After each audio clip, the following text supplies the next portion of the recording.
Hello, and welcome to the latest episode of the Low Budget Review Show. I am your host, Eric Smith, and today I am talking about Trigger Warnings by Brian Keene. This is a nonfiction collection, and pretty nice cover. The book originally came out in 2014, I believe. Let's take a look. Yes, 2014. This is the 2020 edition. So, first of all, I'm a big fan of Brian Keene. Haven't really been disappointed with any of his stuff that I've read. I've got a huge collection, not nearly as big as a lot of people, but because I can't keep up with everything. I have all his leisure paperbacks. I got a bunch of his Deadite stuff and some limited edition stuff, all sorts of good Brian Keene stuff. You know, some of it I think is fantastic. Some of it, it's good. Just obviously, when you read so much from a single author, not everything is number one. There's got to be a number two and a number three. But at the very least, he's always entertaining. As I said, never been really disappointed with anything I've read by him. And that includes his nonfiction. I've read, half a dozen or so of his nonfiction books. This particular book spans 2009 to 2014. And it, as with everything else, especially when it's a collection of things, there's some great stuff.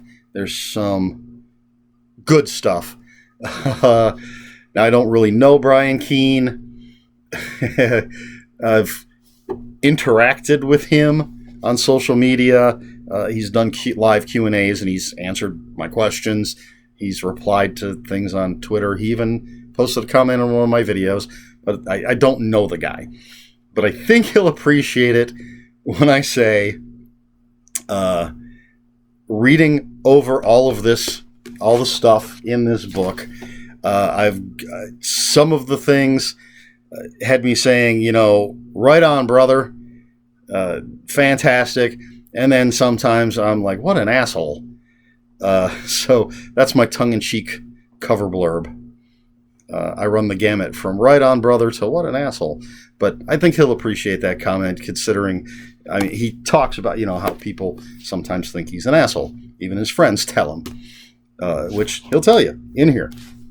But anyway, great collection of stuff. You've got stuff from his blog, stuff from his short-lived Seminole Screams. I'm going to have to look now. Seminole Screams column for Shroud Magazine. Just different nonfiction stuff from different sources. Some keynote speeches. And it covers a wide gamut of subjects.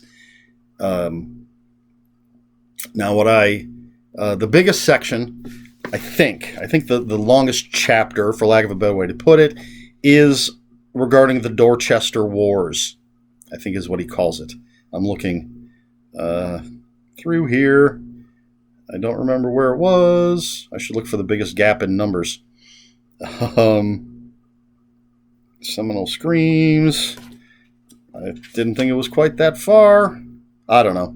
Somewhere in there. I'm not going to just sit here and read the table of contents. He talks about not the rise, but essentially the fall of Dorchester leisure. I was reading a lot of this stuff live as he blogged about it, but there was a bunch of stuff in here that I had not seen.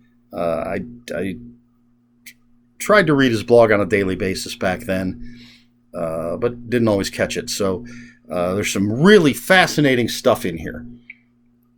If you're a fan, if you know what happened with leisure books, they were the paperback horror publisher for a lot of us. They put out 2 horror novels a month. A lot of great authors: Brian Keene, Brian Smith, Rath, James White. Once, I think he only had one.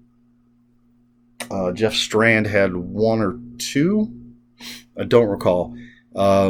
Excuse me, Jack Ketchum, Richard Lehman, just Sarah Pinborough, Deborah LeBlanc, all sorts of great authors. And I looked forward every month to seeing what 2 books were going to come out. I did not join their club because I would just go to Borders. And I went to Borders every Tuesday when new books came out. So I was there when the new leisure books hit.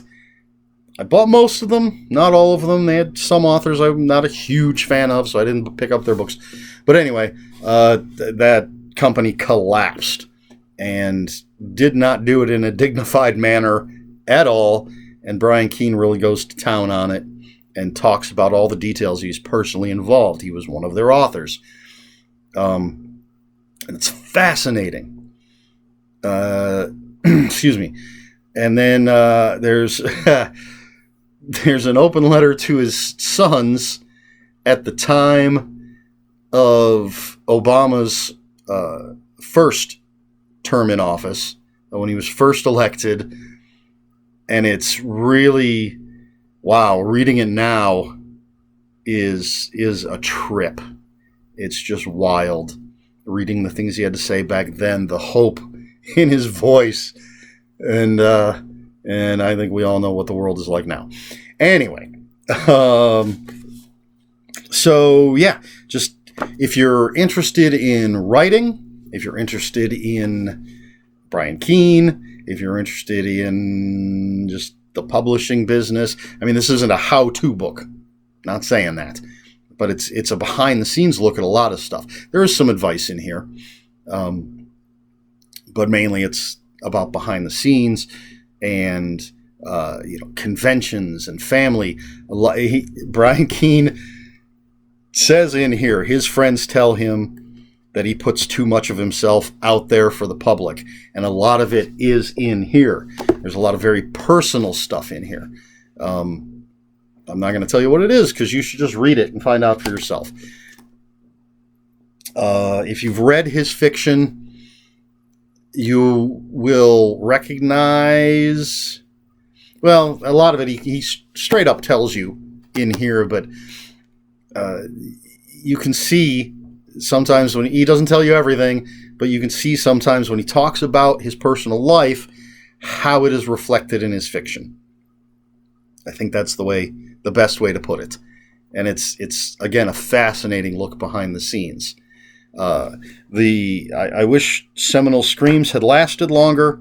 It was great. It was sort of a history of horror kind of thing, but a recommendation on what, if you wanted to write horror, you should be reading these horror authors. And it even, he talks about Among Madmen by Jim Starlin and Dana Grazianis. Hopefully I said that correctly.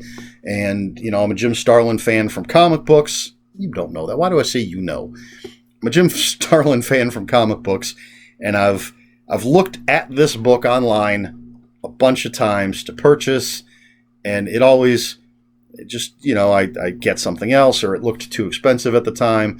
But I was reminded, reading this, that I wanted to buy that book, and I did. I actually just ordered it. It hasn't come in yet, but I ordered it. I had to get it secondhand. So that was great. And he talks about The House on the Borderland by William Hope Hodgson, The Drive-In by Joe Lansdale, excuse me, which is a book everybody should read, whether they want to be a horror writer or not. I mean, I could go through and just look at the table of contents and tell you things about each article, but I'm not going to do that. I'm already kind of rambly, I think, but he talks about comics and movies and other authors and conventions. As I said, I love Keene's nonfiction. Whether I agree with everything he has to say, it doesn't matter. He's, again, always entertaining, always thought-provoking, and I highly recommend this. I believe I gave it 5 out of 5 on Goodreads. He just had another new nonfiction collection come out, Unsafe Spaces. I almost jumped right from this to Unsafe Spaces. That's how I loved this so much. I wanted to keep going, but I had some other things I needed to read. But Unsafe Spaces is going to be coming up very soon. Yeah, so that's Trigger Warnings by Brian Keene. Highly recommended. It's good writing. It's fascinating stuff. It's a look inside the mind of a horror writer and a behind the scenes look at the industry. And I mean, just for the Dorchester leisure stuff, that's worth the price of admission right there. So there you go. That's it. So what do I do now? If you have any comments, questions, or corrections, please put them in the comments below. Comments are open for spoilers. It's nonfiction. Again, can there be spoilers in nonfiction? I don't know. But leave a spoiler warning. We try to be polite here at the Low Budget Review Show. Please like, share, and subscribe. If you want to follow me on social media, my Twitter is @Ronin5757. My Instagram is EricSmith5757. That is ERIKSMITH 5757. And I think that covers it. So this has been the Low Budget Review Show. I have been Eric Smith. And until next time, read more books.